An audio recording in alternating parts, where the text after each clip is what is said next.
Hi friends, welcome to అని వంటిల్లు.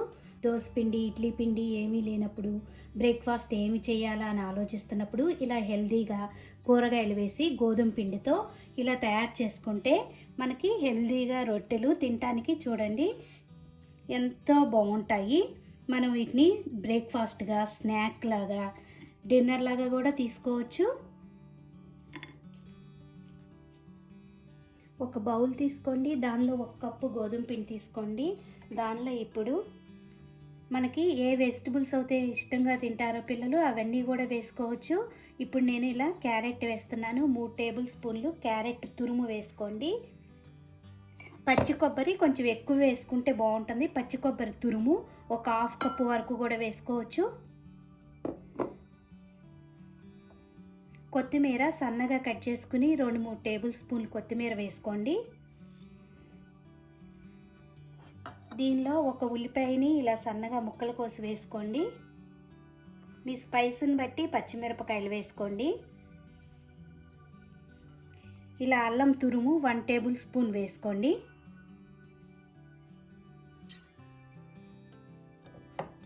దీనిలో ఇప్పుడు రుచికి తగినంత ఉప్పును వేసుకుందాం. మీ స్పైస్ని బట్టి కారం వేసుకోవాలి. నేను ఇట్లా 1/2 టీ స్పూన్ కారం వేస్తున్నాను. 1/2 టీ స్పూన్ జీలకర్ర వేసుకుందాం. 1/2 టీ స్పూన్ ధనియాల పొడి వేసుకుందాం. 1/2 టీ స్పూన్ పసుపు వేసుకుందాం. ఇప్పుడు మొత్తం అన్నీ కూడా మిక్స్ అయ్యేలా కలుపుకోవాలి. వాటర్ వేయకుండా, కూరగాయల్లో మనకు వాటర్ ఉంటుంది కదా, అన్నీ మిక్స్ అయ్యేలా కలుపుకుందాం. కొబ్బరి తురుము మాత్రం వేసుకోండి ఖచ్చితంగా. అన్ని ఏ కూరగాయలు వేసుకోవాలి, క్యాబేజీ వేసుకోవచ్చు, క్యాప్సికమ్ వేసుకోవచ్చు. మనకి ఏ కూరగాయ ఇష్టంగా పిల్లలు తింటారంటే ఆ కూరగాయలన్నీ కూడా వేసుకోవచ్చు. ఇట్లా పిండిని కలుపుకొని తర్వాత కొద్దిగా వాటర్ వేసుకుంటూ మనకి చపాతీ అయితే ఎలా కలుపుకుంటామో అట్లా గట్టి ముద్దలా కలుపుకుందాం. ఇలా కొద్దిగా వాటర్ వేసుకుంటూ గట్టి ముద్దలాగా కలుపుకోండి. ఇలా గట్టి ముద్దలాగా కలుపుకున్నాం కదా, ఇప్పుడు దీన్ని పక్కన పెట్టుకుందాం. ఇలా కలుపుకున్న పిండిని ఇప్పుడు మనకు కావాల్సిన నిమ్మకాయ ఎంత సైజు తీసుకుందాం. చిన్న రోటీలాగా చేసుకుంటే పిల్లలు ఇష్టంగా తింటారు. చిన్నగా చూడండి, ఇంత ఉండ చేసుకుందాం, నిమ్మకాయ సైజు అంతా. ఇప్పుడు ఒక చిన్న ప్లాస్టిక్ కవర్ తీసుకోండి.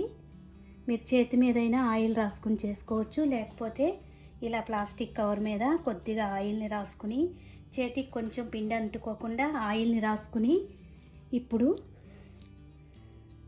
ఈ ప్లాస్టిక్ కవర్ మీద మనకి కావాల్సిన సైజులో రొట్టెలాగా రౌండ్గా ఒత్తుకోవాలి. చూడండి, ఇలా రౌండ్గా ఒత్తుకుందాం. మరీ పలుచగా కాకుండా, మరీ మందంగా కాకుండా ఇలా ఒత్తుకుంటే తినటానికి బాగుంటాయి. స్టవ్ ఆన్ చేసుకుని ఇప్పుడు రొట్టె కాల్చుకోవటానికి ఒక ప్యాన్ లాంటిది పెట్టుకోండి. అడుగున ఇలా 1 స్పూన్ ఆయిల్ వేసుకోండి.